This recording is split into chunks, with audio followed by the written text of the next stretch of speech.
you talked about working, your 8, 10, 12 hours. When I got involved in real estate, that's not quite 10 hours, but I would easily do, 6 to 8 hours of research a day. I'd make, Yeah. hundreds of phone calls All right. until I found out what I needed. So I took that list of 6 or 7 cities and dialed it down to 2 that I felt I could do business in. So I'm going to get this one. I'm jumping. There's an important thing that you said that we glossed over that I think is really, really cool that you did hundreds of phone calls.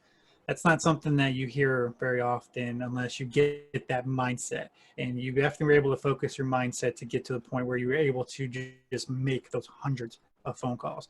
I'm struggling here trying to find a dentist. Like I made 3 phone calls. I'm like, oh my God, that's enough. Like, can I just email them or can I text them? Like, it's just generations, I guess. But it's like the fact that you were able to do hundreds of phone calls. Granted, it's your background is in sales, so you have kind of the born and bred and raised that way to do the calls. But I'm just, every time I hear, because I've heard that before, it's just like, I think I'm like, damn, like, could I do 100 phone calls today? Probably not. And I was in a But phone you don't go into job. it thinking I'm going to make 100 calls today.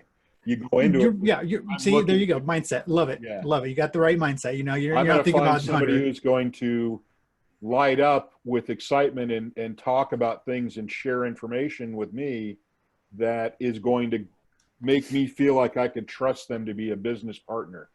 Yeah, absolutely. A vendor, because frankly, when we're talking about investing your money in a different state, you could easily get anxious and turned off by all the stories and what is possible.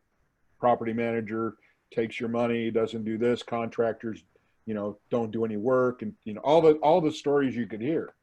Yeah. Well, I didn't want to, I wanted to try to avoid that. I built my sales career on relationships, and I wanted to build this business on the same thing. So how do you get to know people? You talk to them on the phone.